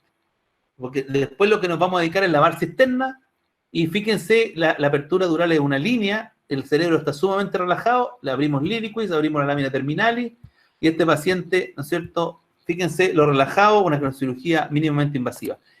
Yo llamo este tipo de cirugía una cirugía que no es keyhole. El concepto es diferente. Se llama key exposure. Es exponer al máximo en la profundidad, exponiendo en mínimo en la superficialidad del paciente. Es un concepto derivado de la endoscopía, porque ellos abren un mínimo afuera, pero abren mucho más adentro. No es lo mismo que el keyhole. El keyhole es abrir muy poco afuera y abrir mucho adentro. No. Aquí es abrir lo máximo afuera para yo poder atacar al paciente adentro. El mayor ejemplo, ¿no es cierto?, es la circulación posterior. Paciente bien. Y como yo les comentaba, esto no tiene nada nuevo. Esto fue en 1994, descrito por Marc Sandou, un francés, sobre el efecto de la lámina terminal Liliequist en los aneurismas rotos. Le saqué una foto con él cuando vino a visitarnos, porque él, más encima, él no hace aneurismas rotos. Él lo que más lo motivó, lo que más lo apasionó en su vida fue la neurocirugía funcional. Fíjense, entonces, como yo les comentaba, nosotros partimos abriendo la lámina para evitar ventriculitis, porque yo me quitaba el sueño que los pacientes los operáramos bien, le dejáramos un drenaje y hicieran ventriculitis. Logramos después de varios años hacer una primera publicación que lo presentamos en Estados Unidos, que nos dimos cuenta que no solamente al abrir la lámina y el Liliquis disminuíamos los drenajes, sino que empezó a haber menos vasospasmos. Y hay otros que también concuerdan con nosotros. Por ejemplo, el doctor Roguya Tanikawa. Nosotros publicamos el trabajo y yo ya les comenté, y quiero mostrarles este caso ilustrativo, una hemorragia Fischer 4, en que tenemos hemoventrículo, hidrocefalia, una hemorragia masiva, el aneurisma subcomunicante posterior común y corriente, se podría tratar por cualquier técnica. Pero este es el escáner postoperatorio inmediato que nos demuestra que hay un lavado cisterna importante, hay una disminución importante de la hidrocefalia del paciente, o sea, resolvimos las complicaciones. Eso es la hemorragia adenoidea, es una enfermedad, no es el aneurisma, más allá del clipaje. Y aquí está el aneurisma clipado, que es nuestra obligación, y aquí está el paciente, espectacular. Pero este paciente nos demuestra que la cirugía tiene problemas, porque este paciente tenía un seno frontal gigante, y este paciente 5 años después del aneurisma me hizo un mucocele. Y esa es una de las razones por las cuales cambié de terional a miniterional. La miniterional, el límite de la craniotomía es la línea temporal superior. Y una de las grandes complicaciones que uno evita con la miniterional es la apertura del seno frontal. Por lo tanto, es imposible, prácticamente en el 99% de los enfermos, de que se abra el seno frontal. Y si se abre, va a ser un mínimo, que lo va a poder reconstruir con mucha facilidad. Prácticamente uno evita la apertura del seno frontal. Entonces, ¿cuál es la importancia? La importancia es que este paciente, por ejemplo, yo no les voy a mentir, hizo un mucocele, se ve ahí clarito el mucocele por un neurocirujano entrenado, se da cuenta que el seno frontal está velado. Este tipo de cosas nos hacen innovar para mejor. Y lo otro importante es que la hemorragia subaracnoidea no tiene por qué ser una cirugía fea. Este es un caso antiguo, muy antiguo, que lo muestro por eso, porque es antiguo, en que nosotros preservamos las venas, lavamos las cisternas, usamos racionalmente el clipaje temporal, porque una rotura intraoperatoria, en el caso de la cirugía, no es un evento catastrófico. Aquí estoy tratando de separar y se me revienta el aneurisma. Yo lo tengo con clip temporal. Por lo cual, lo único que hice con calma es clipar el aneurisma, sacar los clips temporales, posteriormente colocar un clip definitivo bien puesto en el aneurisma, lavar las cisternas como Dios manda, lavar a través de la lámina terminales y obtenemos un paciente que tiene manejo de las complicaciones. Esa es una microcirugía, no es una debacle la microcirugía. No es destruir el cerebro del paciente, es utilizar la microcirugía como un mecanismo para tratar el aneurisma y para tratar las complicaciones. Y esto me lo va a saltar porque ya desafortunadamente me extendí demasiado. Solamente voy a mostrarle el primer paciente que operé con omnipentero, en esa época cuando nosotros era lo máximo, lo bonito que se veía. Bueno, aquí también lavamos cisternas, por supuesto, el paciente estuvo muy bien y resolvimos la hidrocefalia. Solo para mostrarle aquí que es muy importante la preservación de las venas.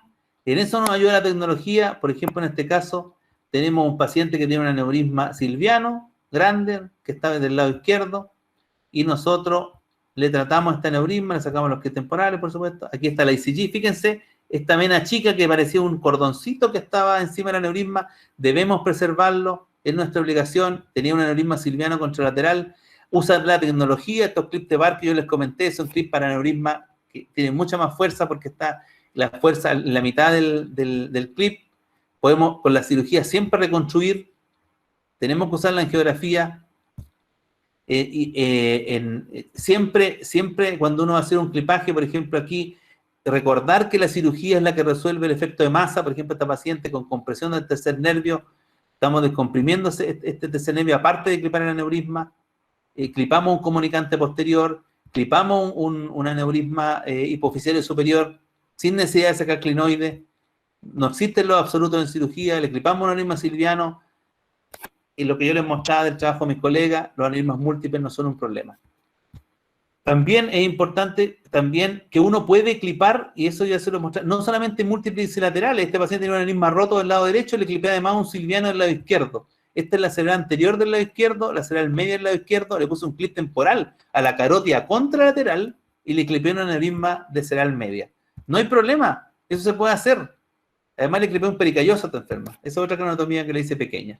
Abrimos la lámina terminal y, por ejemplo, siempre recuerden la lámina terminal, en nuestra aliada, relajamos el cerebro, tratamos un aneurisma hipofisiario superior, roto, con compresión del nervio óptico, lo descomprimimos, vamos para el otro lado, le ponemos un clip temporal a la carótida del otro lado y le clipamos un aneurisma de comunicante posterior contralateral. También se puede hacer eso. Se pueden poner clip temporal al otro lado. La microcirugía es una puerta que nos abre cualquier lugar. Y recordar de que la evidencia, nosotros no hacemos nada nuevo. Esto viene en el año 94, pero nosotros lo hicimos en 2007 y recién en el 2017, porque lo dice Michael Lawton, el resto de los neurocirujanos lo están aceptando como un estándar en la terapia neuroquirúrgica. Nosotros tuvimos la suerte también de ver este suplemento de vasospasmo. El grupo brasileño de Pablo Enrique Aguiar también, nosotros presentamos en Brasil, hacen el mismo tipo de cirugía. Entonces, ¿qué es lo importante de la masonía? Las complicaciones. Entonces, ¿qué es lo que hace la cirugía? Nosotros nos vamos a transformar un Fisher 4 en un paciente sin hemorragia. ¿Pero qué hacemos con esto? Disminuimos la hidrocefalia, bajamos la carga sanguínea, evacuamos el hematoma, descomprimimos el cerebro. ¿Qué hacemos con eso? Permitimos que el paciente, la terapia intensiva, pueda tratarlo con los diferentes medicamentos que utilizan, o que el terapista endovascular pueda hacer la angioplastía correspondiente y que el paciente no tenga un vasospasmo generalizado intratable, sino que su vasospasmo sea de menor severidad, igual lo va a presentar, pero que va a estar dentro del rango del umbral terapéutico para la terapia endovascular. Yo les comenté que nosotros estamos en la guía del 2012, Rocuella Tanikawa también sacó el 2017 la misma, prevenir el vasospasmo, ¿no es cierto?, sacando la sangre, abriendo el iliquis, abriendo la lámina terminal. El trabajo, se los vuelvo a mostrar porque es muy interesante, el trabajo de Lawton, que demuestra que la cirugía es buena. Vamos a hacer la terapia mínimamente invasiva, hay que innovar, uno tiene que seguir las enseñanzas de los maestros de Asenjo, pero nosotros podemos evolucionar lo que yo les mostraba, y no para mí, sino para que la gente joven, bien formada, como este trabajo que salió publicado hace una semana, nos demuestren que la cirugía mínimamente invasiva tiene un lugar y que después de 18 años del advenimiento de la terapia endovascular por el ISAT, seguimos trabajando en conjunto por los pacientes e incluso podemos hacer cirugías Keyhole en algunos casos. Evidentemente esto no es para aneurismas rotos, este es un paréntesis que le hago, sino que hasta dónde podemos ir nosotros en el límite de nuestras posibilidades, hacer un trépano verdaderamente y por un trépano tratar al paciente. Pero para eso que necesitamos la instrumentación. Quiero terminar diciendo que hay muchos dogmas que se dicen, por ejemplo, que la cirugía empeora el vasospasmo. Eso es una falsedad. Nosotros presentamos un trabajo en Argentina donde le hicimos una serie de pacientes que tenían vasospasmo preparatorio, le hicimos la cirugía y le hicimos una angiotomografía inmediata postoperatoria, que es nuestro protocolo siempre, y demostramos mejoría inmediata del vasospasmo en el postoperatorio.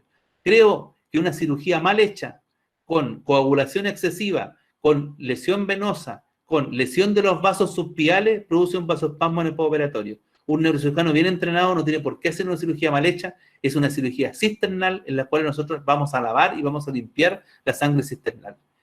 Yo no estoy en contra de las nuevas tecnologías, no encuentro que sea una locura, por ejemplo, lo que muestran aquí, que clipar un aneurisma de la basilar por vía endoscópica, siempre que la mortalidad de los pacientes sea baja. Esto tiene que ver con los resultados, no con la angiografía. Mostrar una angiografía bonita no tiene ninguna utilidad. Lo que tiene que tener utilidad son los resultados clínicos. Nosotros, afortunadamente, en Chile tenemos una ley que hace que los resultados estén tabulados a nivel nacional. Por lo tanto, aquí no hay espacio para inventar que un paciente anduvo bien, anduvo mal, sino que es una información que se maneja.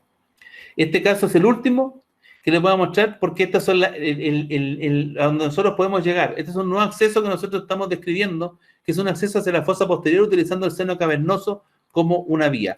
Me presentaron a esta enferma de un hospital que se llama Carlos Van Buren, que es un hospital que queda en Valparaíso, en Chile, por esta hemorragia adenoidea de fosa posterior de una enferma que tenía un infarto de territorio cerebeloso superior y una importante hemorragia adenoidea. En esta enferma se diagnosticó un aneurisma disecante de la cerebelosa superior, que era una salchicha que desde el nacimiento de la cerebelosa hasta prácticamente el segmento P2P de la cerebral posterior, más o menos a nivel del peñasco, por compararlo, por supuesto es de la cerebelosa. Es un aneurisma que no existe vía para este aneurisma.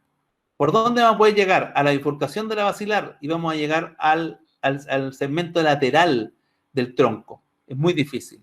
Desde el punto de vista endovascular, el terapista endovascular no pudo entrar al aneurisma y consideró de mucho riesgo tratar de entrar porque la paciente resangró, porque podía rajar la basilar, romperla, a tratar de meterse ahí.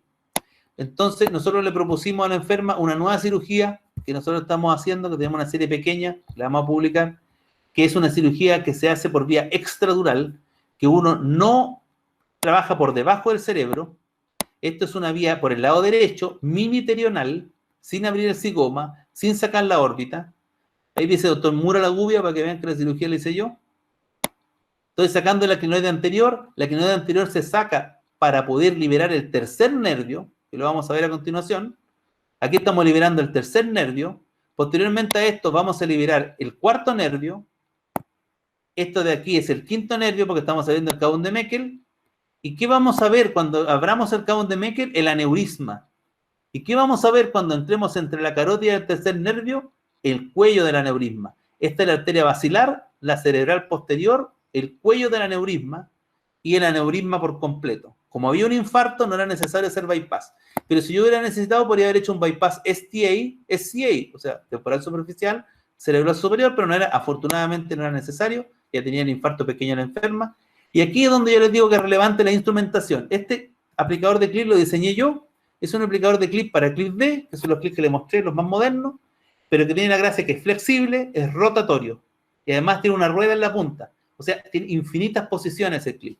Por lo tanto, yo pude clipar por un espacio que es prácticamente muy difícil, viendo todo lo que estaba haciendo. Aquí cerré el clip. Fíjense que se me cerró bastante, porque son clips demasiado fuertes, así que hay que hacerlo de afuera. Pude clipar sin problema el cuello del aneurisma. No solamente eso, sino que además después pude clipar distal el aneurisma, resecar el aneurisma, mandarlo a biopsia, descomprimir completamente el tercer nervio de la paciente. Es una paciente que hoy está totalmente asintomática. Esto es lo bonito de la cirugía, que trabajamos por fuera del cerebro, no necesitamos meternos al cerebro. Y aquí tenemos la indocenina de la enferma, que no se la voy a mostrar, que está bien. Este es el primer escáner postoperatorio en que se ve una pequeña lesión temporal, muy chiquitita, muy pequeña. Pero lo bueno es que cuando hacemos el control tardío de la paciente, que se lo voy a mostrar a continuación, con esto termino. Aquí está el escáner tardío, en que tenemos una enferma que es normal. Tiene el infarto de cerebelosa, sin secuelas, tiene los clips, tiene ventrículos normales, requirió una derivativa. ¿Por qué? Porque no pudimos hacer lámina, ni pudimos hacer lavado cisternal. Ya tenía un drenaje ventricular externo esta enferma, llevaba más de 7 días de evolución. La maniobra sirve cuando se hace antes del quinto día, idealmente. Después del quinto día el éxito baja mucho. Y tenemos el tratamiento completo del aneurisma. Quiero que vean en la coronal donde parte el aneurisma, está totalmente detrás de la esclinoide. Tenemos ahí el clip proximal y ahí el clip distal.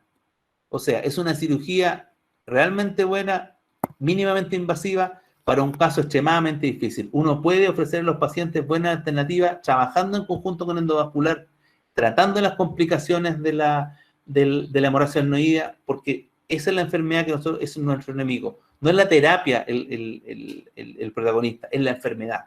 Recordar los 3 factores que les dije, por favor, los residentes, recordar la instrumentación, recordar que la tecnología evoluciona, y agradecerle siempre a mis fellows. Ahora voy a tener desde el día 21 de octubre un fellow cubano. Vamos a agregar otro país a la lista de países que tengo fellow. No tengo ningún fellow colombiano, desafortunadamente. Y agradecerle al instituto y dejarlo que nos apoyen, ¿no es cierto?, para nosotros hacer el CLAN en 2024 en Chile, que estamos postulando. Muchas gracias y disculpen por extenderme, pero es un tema bastante complicado de poder mostrar.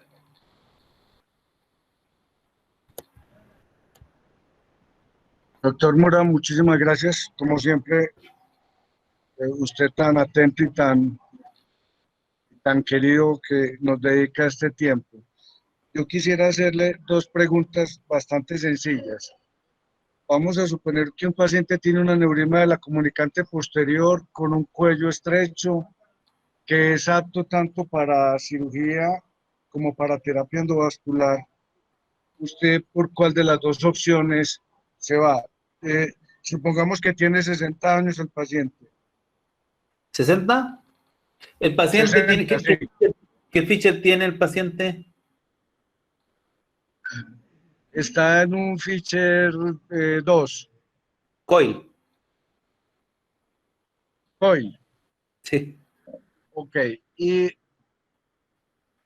en qué caso pondría un clip Bueno, de un no, aneurisma comunicante posterior con cuello estrecho? sí, sí.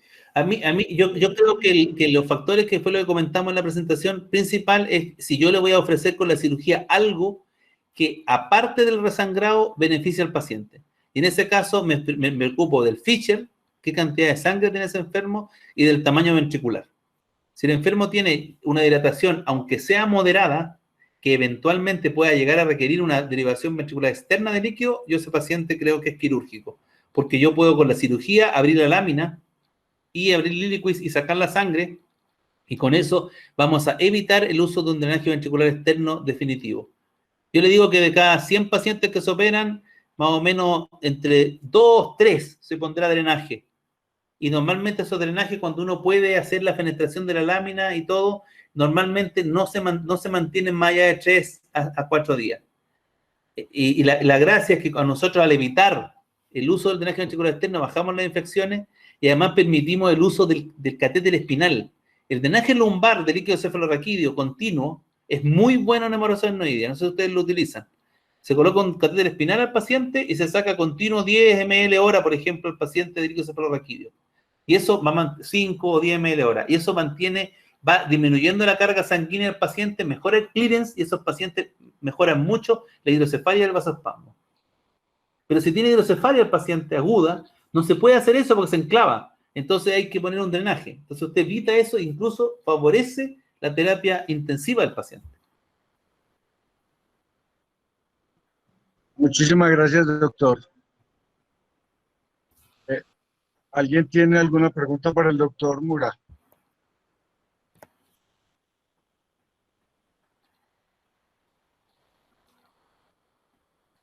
Quedaron mudos. Doc, muchas gracias por todas las enseñanzas que nos deja hoy.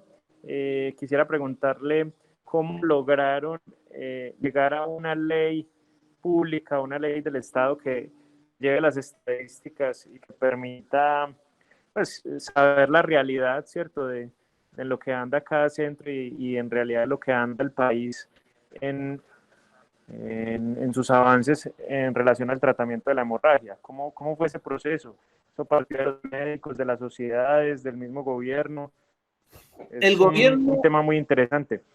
el gobierno sacó una lista de enfermedades que había que garantizar el tratamiento. Y de ahí se creó una comisión multidisciplinaria de neurólogos a través de las sociedades científicas y a través de diferentes mecanismos de neurólogos, neurocirujanos, neuroradiólogos intervencionales, intensivistas, kinesiólogos. La ley chilena no solamente yo les mostré lo que es el tratamiento, pero la ley chilena de AUSCA asegura también la terapia kinésica, la rehabilitación, todo. Es un paquete completo. Alguien se tuvo una buena idea. Hay varias patologías más, la hernia del disco, las disrafias espinales, los tumores primarios sistema central, las lesiones de hipófisis. Hay una lista de enfermos los meningiomas, que tienen garantía en Chile de tiempo. Y eso nos ha hecho ser mejores, eso nos ha hecho ser más ordenados, eso nos ha hecho trabajar en equipo. Y yo creo que eso partió por el gobierno. Y afortunadamente hemos podido ir actualizando, ir mejorando. Y creo que eso, no, como ustedes vieron, así nos ha permitido tener más herramientas para poder tratar a los enfermos de forma adecuada.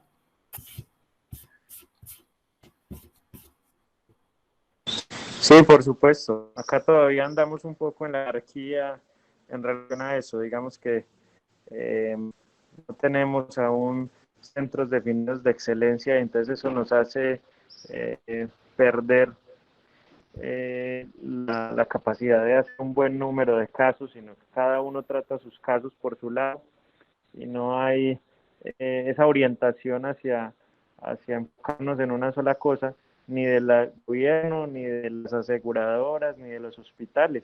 Entonces, más complejo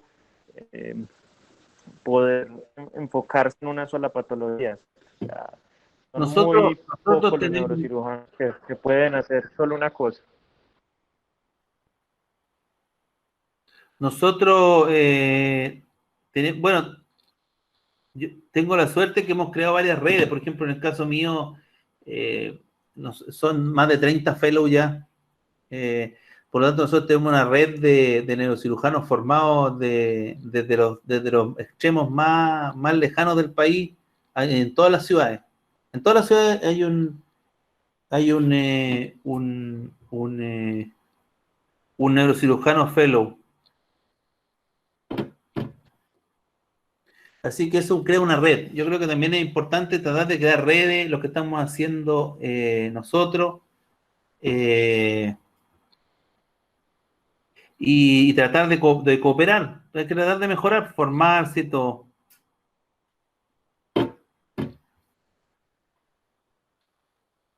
Así es, sí. Gran experiencia. Muchas gracias por todos los tips que nos da, no solo de cirugía, sino también de esa otra parte que creo yo que es muy importante, y es cómo formar a los residentes, cómo buscar más pacientes a través de los fellows, ¿cierto? De la gente que aprende de uno. Eso es demasiado bueno y demasiado interesante. Esperemos que el Mauro pueda ir con usted, profesor, en un futuro no muy lejano. Ojalá.